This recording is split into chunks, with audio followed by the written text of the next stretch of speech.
All right. So the event is over, Stu. Now it's time to slay success. I like Coming that. coming back from another event, coming back from stuff, and now it's time to put that stuff into action. That's what today's topic is on the copyandcontent.ai report. Did you miss us last week? I did. And the week before. Oh yeah. I've been Yeah. jonesing. Well, I just cutting various body parts off and then having to travel and doing all kinds of stuff. This getting old thing's kind of a bitch, Yeah, Stu, but it beats the alternative. So that there it you go. does. That it does. Something I need to get back into is definitely doing some more conferences because you can really meet some cool people at those things. Yes. And I always like to do this after conference discussion with my team, or even if it's just me, write down all my notes and organize all the people I met, into my database and make sure I'm reaching out to them and, foster that new relationship. So, Yes. And I think that there's really the for going to an event, I'm just going to future pace this for everybody. Stu and I were talking about this, and the team and I were talking about it. Our big premier event has always been the gym boat for whatever reason, though. Some people don't want to go on a cruise, can't commit to a cruise for a yeah. week, all that good stuff. And I think they're wrong and really misguided. But uh, wait, did I say the quiet part out loud? I It's apologize. okay. What we can Uh, do is have a land one near water. And if anybody wants to get out on a boat, they can go on a boat for a day. there you go. Yeah. So we are going to do a land. We are going to do a land event next year at a hotel near an airport. So it probably won't be a sexy location like Atlantic City or Las Vegas or something like that, but it'll be definitely an easier to get to type location. But the four things that I always get from these kind of events, you learn some new stuff, you're networking, then you got to come up with an action plan and you got to actually change. Because I had a conversation with Susan yesterday about, so these are I digress, but what I'd like to do is just organize our discussion today around these four topics. And the interesting thing, though, is I actually kind of want to start with the change, because you go to an event like you've been before all the COVID stuff. You were going to the National Strength and Conditioning Association event every year. I think you were speaking on stage and stuff and doing presentations. Yep. Then kind of got out of the habit of it a little bit. But I want you to put yourself back in that. You just went to the event and you're all full of ideas, and you get back home, and what happens? What happens? Most of the time, it's a brain dump, and you get back into your regular schedule. You get back into the same old routine. Yep. And then a week later, have you implemented any and all of the great ideas that you came up with from the conference? Probably not. No. In fact, you have basically fought to get back into the same old routine. And Susan and I talked about that yesterday. It was kind of like, hey, I feel like I'm just trying to get back into the routine and I don't want to the point where I wanted to just say, okay, I'm going to set everything down and redefine everything that I'm willing to do right now. And that's hard. That's scary. Sure. That's why we go back to our normal routine. Because there's comfort in that routine. Absolutely. And so that's what we don't want to do, is get back in that routine, because are things changing quickly or slowly right now, Stu? Very quickly. Super fast. Very quickly. Super fast, especially like with what we're doing with AI and other things like that. Look how much it's changed in just the last year. And so getting back in that routine is basically death, because what you were doing a year ago probably isn't working as well as it was, and a year from now probably ain't gonna be working at all, relatively speaking. And that applies to everything from making videos to running ads to the using AI tools and things like that. So change has to be baked into this, and you call it evolution. You got to evolve. Sure. So the big thing is don't fight to get back in that routine, establish a new routine. Now, if you want to establish a new routine, Stu, what do you typically do? I typically will set up a place in my day to do that new activity. Right? So Okay. I actually have to block out a particular part of time, put it on the schedule, because if it's not on the schedule, it doesn't exist. So Absolutely. that's how I start adding something new. Okay. Give it a time slot and do it. So, and that's basically what I did. Couple of things to add to that. Read a book a long time ago called Tiny Habits, and it's actually a really good book. It's about how to form new habits, and you form a new habit by starting small and tying it to something you're already doing. So, if there's something new that I want to do, I know that if I tie it to something I'm already going to do, then I have a much higher chance of developing it into a habit. So, for example, for years, I wanted to have the habit of creating a video every single day. So I tied it to letting the chickens out. Letting the chickens out with Jim, it's a classic. Classic. Now things have changed. Longer videos like that. Now the big thing is 60-second videos. So now one of the things that I've started doing is making a video when I take the dogs out in the morning. So it's not watch the dogs poop with Jim. That just doesn't rhyme with the, letting the chickens out with Jim. But tying a new habit, that change, to something you're already doing is the key. So whether it's sending yourself an email the night before to remember to do something, there's also services out there. Terry uses something, I don't even know if they're still in business, called Time Cave, where you can send yourself emails in the future. I think you can do that with Gmail.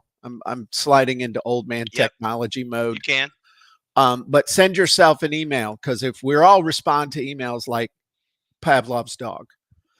But here's the thing you need to understand if you want to develop that new habit, that change, because the change and the action plan go right together. Okay. Imagine this. So you wake up this morning and you're like, oh man, I'm going to go work out. So instead of changing out of and I'll just assume you sleep in the nude, Stu. Okay. Maybe that's too much, but I actually sleep in my workout clothes. Okay. So you wake up and you put on your workout clothes, right? I don't have to. I already got them on. And then, okay. So you're like the living embodiment of I'm ready to go work out first thing in the morning. But let's say you put on your workout clothes, okay? And then you go work out. Then you come home. You take a shower. I didn't say you took your workout clothes off. You take a shower. Now you put on the clothes for the day over top.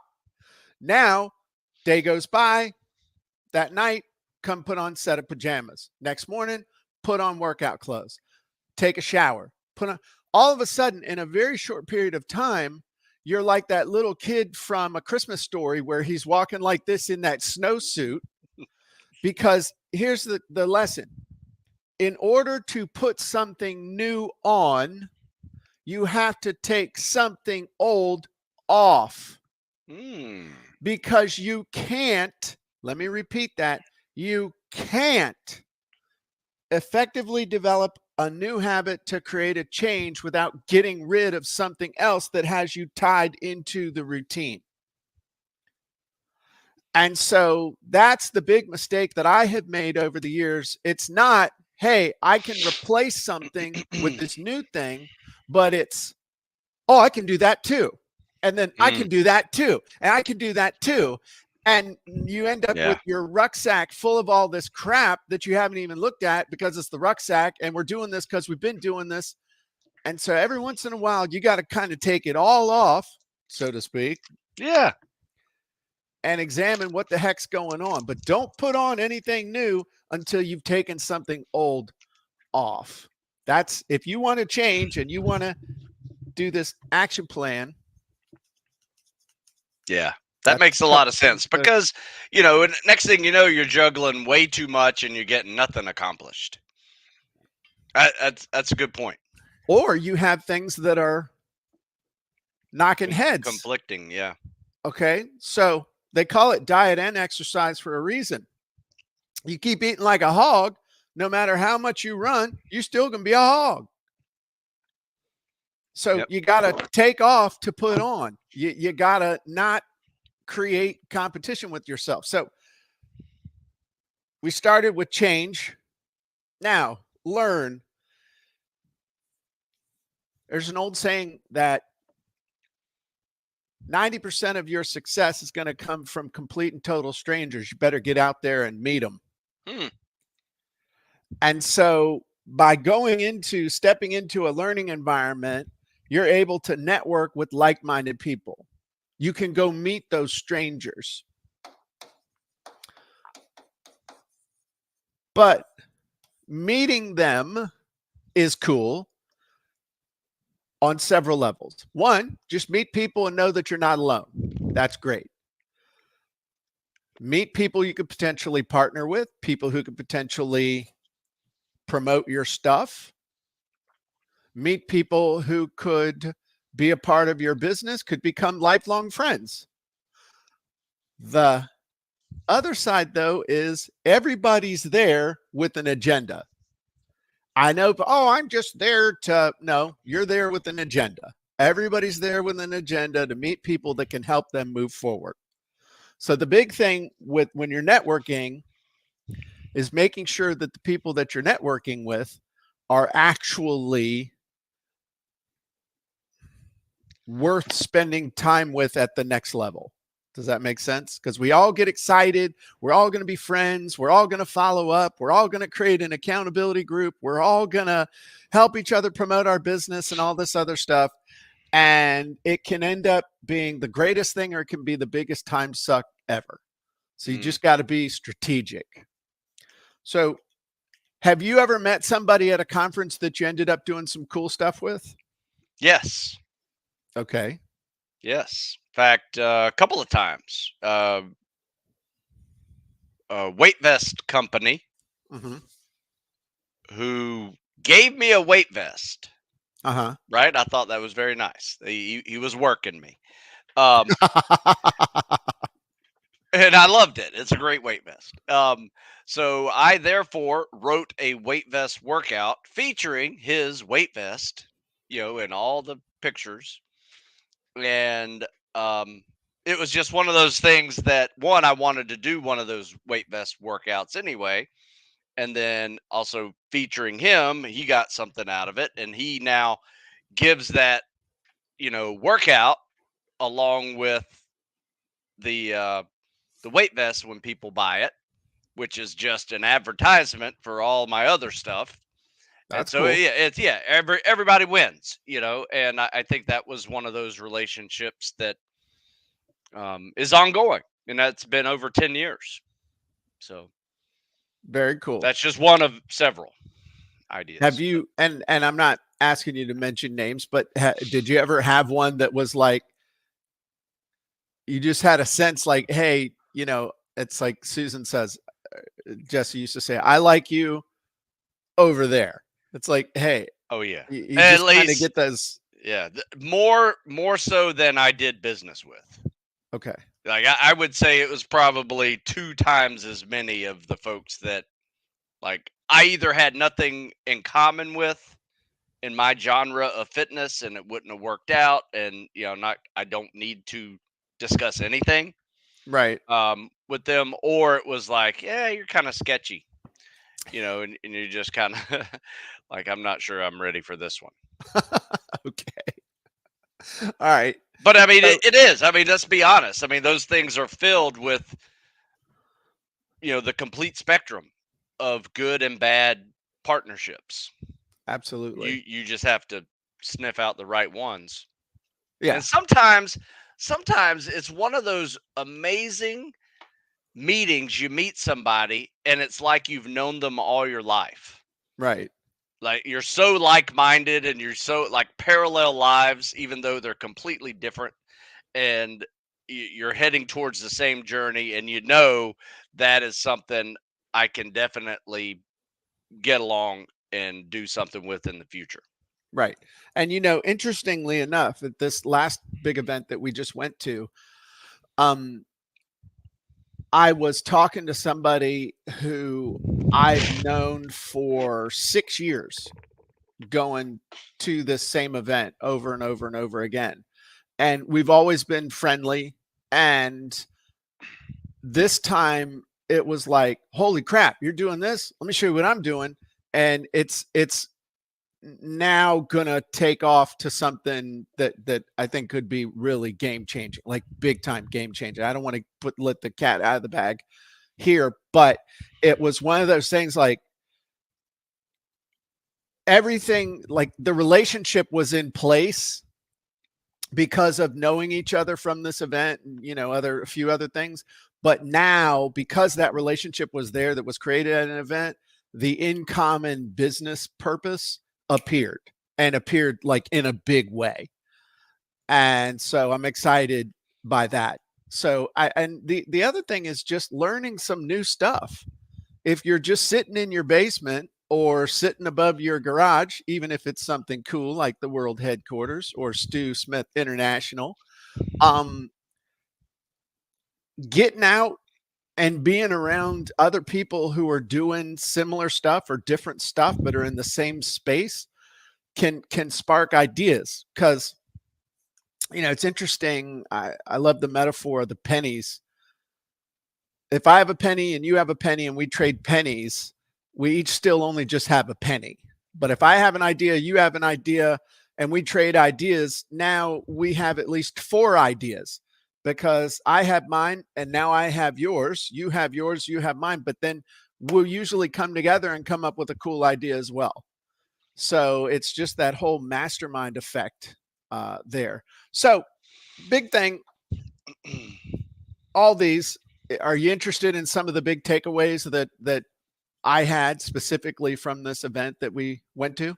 Oh, I'd love to hear them. Okay. And Susan, if you have something to add, jump in. Like, come on in, and the water's fine. And be happy to have your input as well. But one of the big things, 60-second video. That's like that's kind of like 60 seconds is the new 2 minutes. that with video stuff, it's like you got to aim for 60 seconds. Whatever you're doing, whether it's a demo, it's an ad, it's just anything. 60 seconds, 60-second sections, 60 seconds, big time. This just like that's the emphasis right now. Whereas 3-4 years ago, the big thing was to go live on Facebook and talk as long as you can. Right. Okay, because they will automatically build you an audience by you just going live consistently. Now, this is it. And there's a bit of a grind mentality attached to this.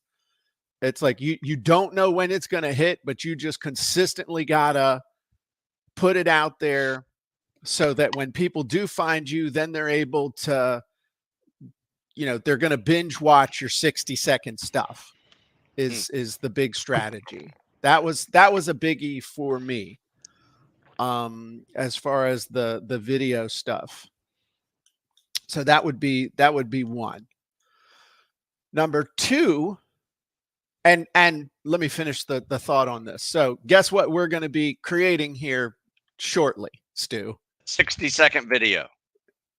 Video what? I don't know. Just 60-second video. If someone was connected with copyingcontent.ai and was interested in making 60-second videos, what do you think we ought to have? A 60-second video genie. Yes, that's right. The 60-second video genie. is currently gestating in the bottle. I don't know Ah, if that's really the best that's really metaphor to cool. use, but the 60-second video genie, yeah, absolutely. Gotta have it. Gotta have it. What is the typical word count of a 60-second video? Well, depending on how much visual stuff that you're doing, I mean, your 60-second video is going to be about 100 words or less. Nice. If you think about the average talking speed of us folks Yeah. down south as opposed to people up north, but around 100 words. Okay. And so you got to make it count and really, do it. But I think the other big thing is script versus winging it.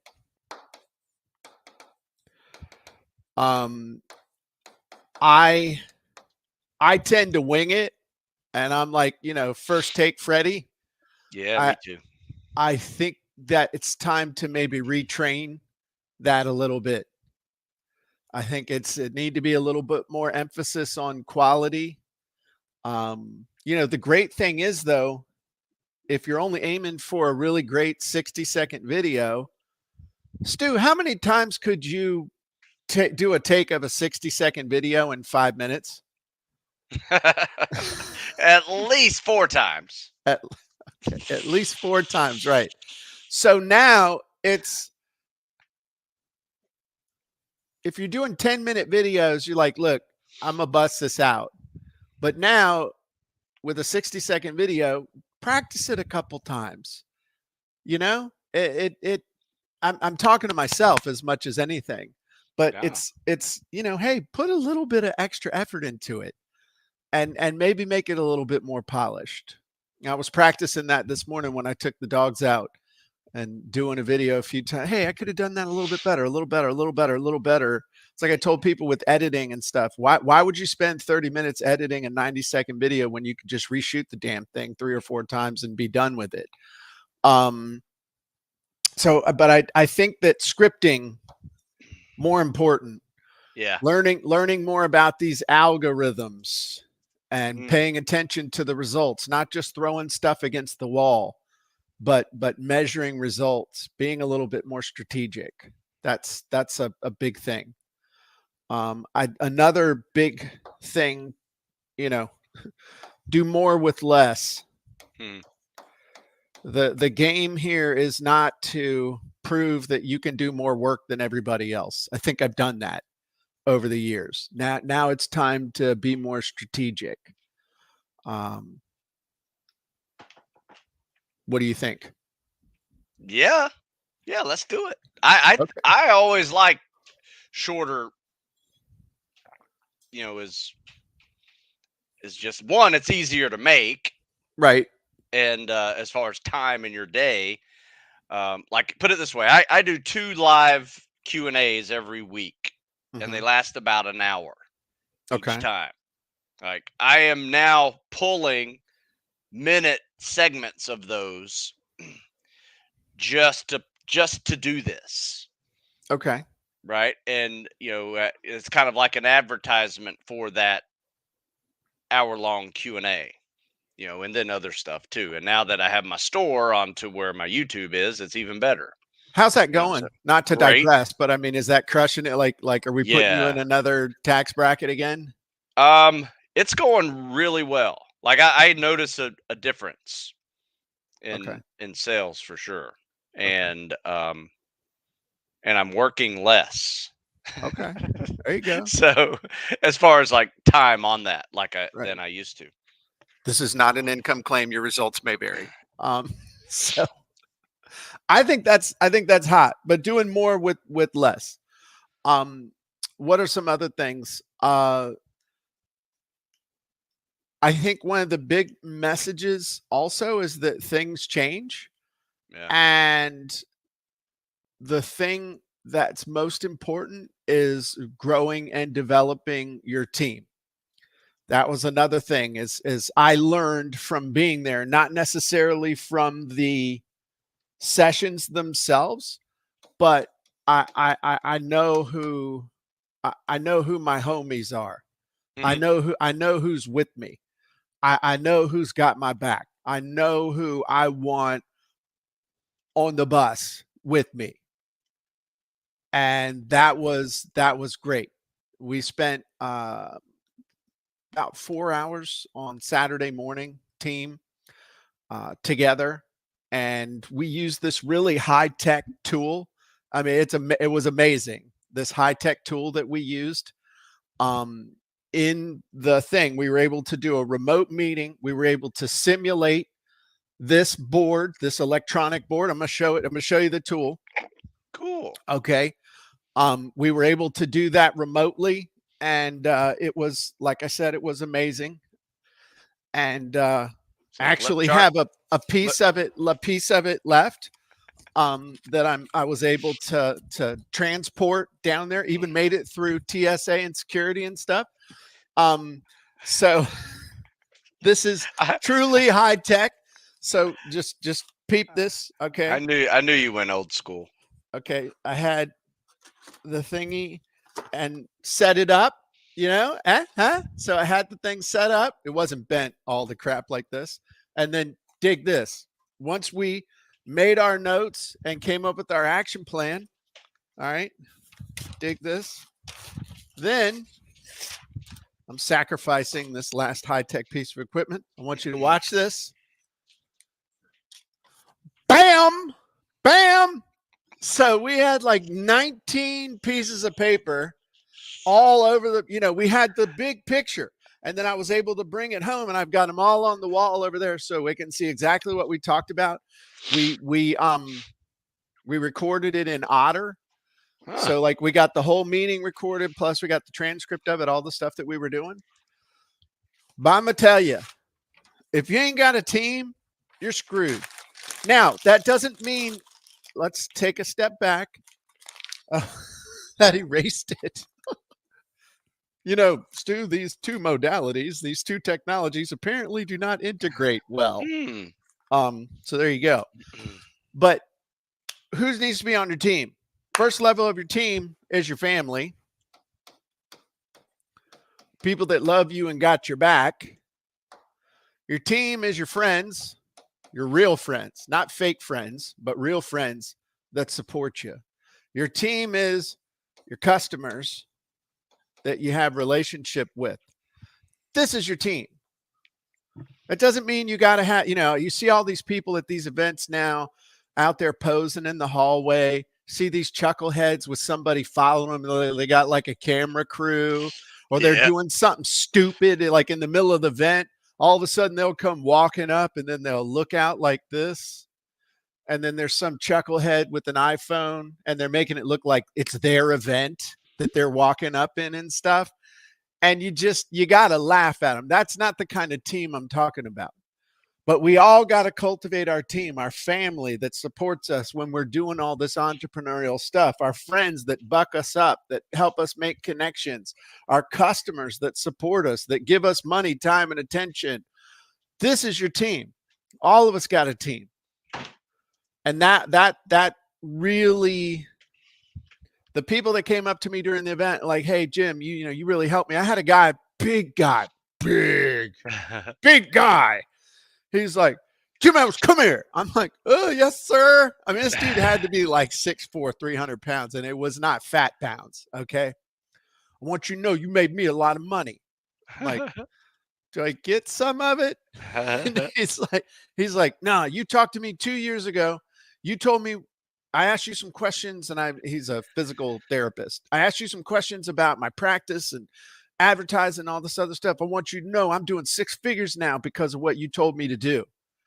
I'm like, dude, that's amazing. I was just people just don't know what that means. Oh, that's the best. Yeah. And so they're on my team. That dude's on my team.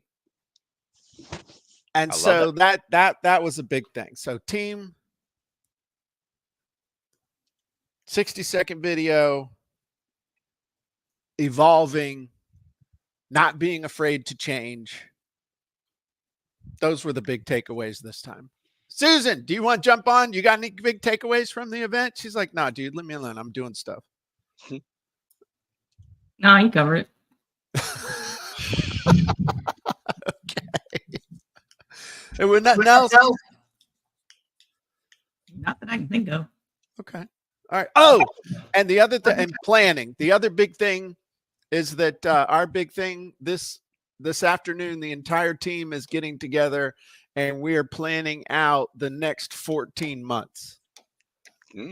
We are planning out the next 14 months of our business. We're going to know exactly what we're doing week by week for the next 14 months. Nice. So I think that's going to help everybody.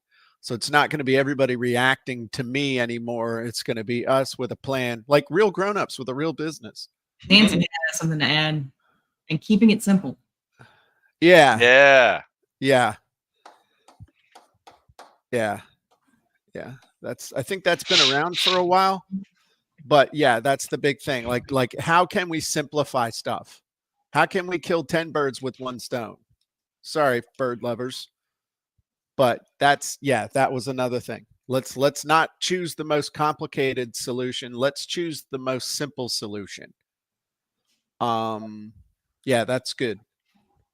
That is good. Okay. Well, thank you, Susan. Bye, everybody.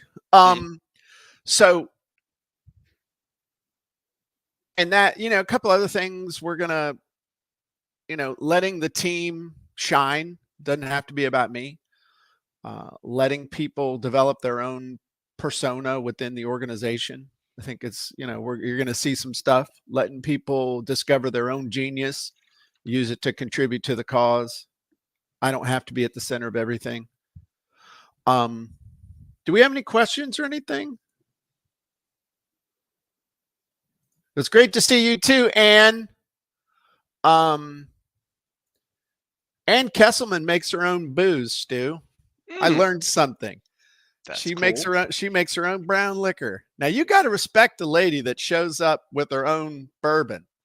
I mean, I like it. I was duly impressed. That is pretty cool. With that's a good business card. You want to drink of my booze? I made it myself. Depending on which convention you were at. Yeah. So anyway, I mean, that's pretty much what I got. That's today's episode, unless you got something else we need to talk about. Well, tell me this, like who were some of the cool people you met? I met some cool people on the last night. I met a dude who looked like a cross between Jesus, a hippie, and I'm not sure what, but just super nice guy who helps businesses really just find peace. That's the only way I can describe it. Dude just gets into your business and helps you figure out how to find peace in your business. That's great cool. story. Interesting. Met with him and his head trainer and his son. We went to the hibachi place, and just by accident, we were at the same table, but nothing's by accident. Great conversation with him. Had a great conversation, and I don't want to leave anybody out. So if but just notable stuff. The cool things happened by accident, not I'm going to go meet so-and-so, and this is the whole reason I'm here, and I'm going to hang out in the hallway and stalk them.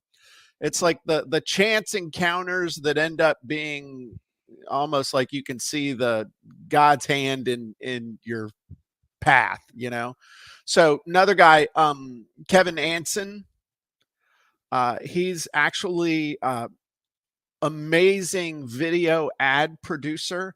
He spoke from stage. I've known Kevin for years. He's the one I was referencing. A guy I've known for years, but like this time around, it was like, hey, dude, I think we can do some business together. This dude has run over 10,000 video ads, ran a bunch of ads for me through, the partnership. And he's come out with a course, and it looks amazing. So we're actually going to be doing some cool stuff with him. Met some of the people from my accountability group that I'm in with Bart, and got to know some of them. In fact, I have a meeting at 11 o'clock with one of the guys that I met through there who's going to promote copying content. Seeing Dan Kennedy again was interesting. That was interesting. Why? He gave me, I mean, it was interesting. It was interesting. It was different dynamic than last year. Mainly because it was forced. I mean, it wasn't forced, but it a lot less time. Didn't have a half a day, had like 60 minutes. Right. I think the biggest thing is just being around the people, being around the customers, being around friends I hadn't seen in a while, getting that feeling of, you're not alone. That's really easy to do when you're working by yourself. And even seeing people through the little postage stamp of Zoom or something like that is not the same as actually being with them. You and I had that conversation a few weeks ago when I was like, hey, dude, I haven't, I see you all the time, on average, once or twice a week, but have only physically been with you twice in our whole lives. Yeah. And I noticed that we're both shrinking. We're not as tall as we used to be. But that I just being with the folks, being with the customers, being with the people that make it all happen. Spending those moments, like that personal human connection, like these aren't just people on a screen, names, a little picture, a credit card number, an email address. These are people. Yeah. And being able to hear how what we do makes a difference and is affecting people. I can say though that the biggest, coolest encounter that I had, if I had to nail it, was actually getting to spend some time with Eric Thomas, E.T., the hip hop preacher. E.T. is an incredible dude. And I met him because his son actually went through the Write Your Book.ai challenge. And he told me that he was just so impressed with his son. His son was so excited he was paying attention. And so I got to spend an hour with ET. We went by Starbucks, got him a drink. We went for a walk and just got to know one another. I'm hoping something cool comes out of that, but just spending time like that with somebody, having that opportunity without, like, in person, like going for a walk with somebody for an hour. When was the last time you went for a walk with somebody for an hour and just talked about life and kids and religion and a little bit about business, but like got to know somebody as a human being? When was the last time you actually did that? Yeah. Damn. And He's how got much quite a following.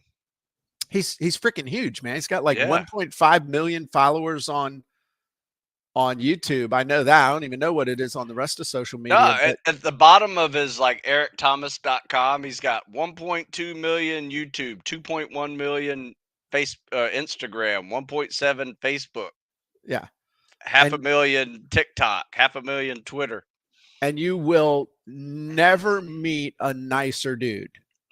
And people come up to say hi to him, and he's like, stops, listens, acknowledges, and not in one of those fake ways of, but like, hey, how you doing? Thank you. That kind of stuff. And Nice. I was like, dude, this dude's a super servant and just a nice, genuine dude. So that was probably the highlight for me of the entire thing, of in and amongst a whole lot of highlights, but that was probably the biggest highlight. And then he gave me a shout out from stage. Nice. And so the next day when he spoke, he gave me a shout out from stage, which I was like, yeah, like, yay, Jim, that was kind of cool. But I'd say also, okay, another highlight,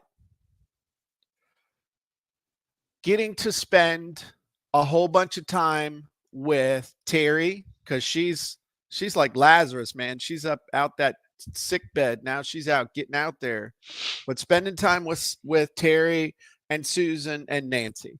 Being able to go on runs with Susan several times, which we have, we don't get to do that very often. Being able to spend time with my family, my core team, and we all got along really great. Everybody got along. I don't think I pissed him off, but 5 or 6 times the whole time. I mean, it was like, it was awesome.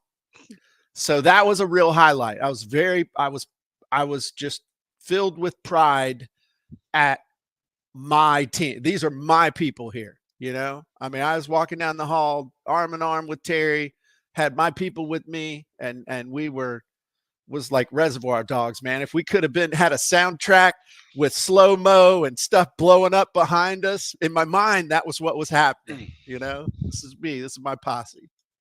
So it was awesome. Only thing that would have made it better if you and Dexter had been there. Would have had you on either side of us and real explosions. You would have had like a machine gun going off and stuff, and would have been awesome. I like that. Yeah. Anything else? Any other thoughts? What did you do there? What was your role in the event? So my role in the event was to be awesome. Not just playing. My role in the event was to interview Dan Kennedy, to wrangle him on the topic of dramatic demonstrations. So my role was to help draw out of him that particular training. He was kind of grumpy that night, so I had to put on my shark skin. But it was good. And it was, like I said, I said at the beginning of the presentation, I said, if any of you country music fans, how would you feel if you got to go on stage and play with Willie Nelson? And that's the way I feel right now as someone, as a copywriter, course creator, trainer, coach, but in my capacity as a copywriter, to be able to sit here with Dan, who literally pioneered modern direct response marketing along with some others. That's like playing on stage with Willie Nelson. Yeah. That's a good analogy. So it was a big deal. So that was my role in this one. And I think they've got some changes coming. I think they're evolving. So I think my role there has evolved, but all things. And like I said, we're going to start doing our own events. I want to start that's one of the goals. We are going to do a live land-based event next year. I'm sure it will be on something involving AI and something involving copy content, how to get more leads, how to make more sales, and how to build stronger, more profitable relationships with the people you're called to serve, otherwise known as your avatar. I'm sure this will be kind of the theme of it. So, and in the comments, just for grins, those of you who are here with us live, if we had a land-based event, if in other words, it wasn't the gym boat, you weren't getting on a cruise ship, would you be interested? If we had like a real live come in person event, is that something that you would be excited about? Let us know. So, yeah, we should do a live Jim and Stu show. Oh, you absolutely. You gotta do a live you and Dexter show. Absolutely. That's great. Hey, we got 2 segments. Yeah, there we go. We'll get up there, and we'll even have the background so it looks like we're on. Like how they used to make the fake IDs. You'd sit in front of the poster board and they'd take your picture and develop it as a picture. We'll have like the background so it looks like we're inside of StreamYard or on Zoom or something. Oh, that'd be awesome. So awesome. Okay. Well, that's what I got. That's it. Appreciate y'all. Appreciate you, Stu. Missed you. We're gonna pick back up. We'll be on next week, and then the following week, I'm actually speaking at Coldwell Bankers International event. Cool. So we won't be there for that one, but we'll definitely keep rolling on down. Maybe we make some 1-minute videos next week. Okay. Yeah. Let's do that. That'd be fun. We'll make some 1-minute videos next week. I like it. I like it. Nancy will like it too because she's after me now. I need content. So Sue says I would come. She said, however, cannot be in large crowds. So maybe not. Okay, Sue. Well, we can always have a VIP section. So we can have like the one section, then we'll have the, I'm thinking this would probably be like, 100, 200 person event. I'm not thinking that I'd want to do 1,000 people, simply because that's a whole next level of stuff. So there you go. Where am I the rest of the week? Right here. Yes, I'll be appearing right here virtually at the world headquarters. In fact, tomorrow, inside of copyandcontent.ai, I'll be doing a live workshop with Dexter right here on the virtual stage. I love it. And then we'll have lunch at my house. So I'd prefer to do it here. Anyway, Stu, I just appreciate you, man. Susan, Yeah. I appreciate you too. Thanks for being here. Any final thoughts? Any questions we need to answer? Are we good, Susan? We're good? Okay. We're good. Okay, cool. Awesome. All right. Well, we'll see y'all soon. Have a great day. Bye-bye, everybody. Oh, and if you're not a member of copyandcontent.ai yet, you should be. Head on over to copyandcontent.ai. Join. We got some cool trainings coming up next week, and you can be a part of those. Bye-bye, everybody.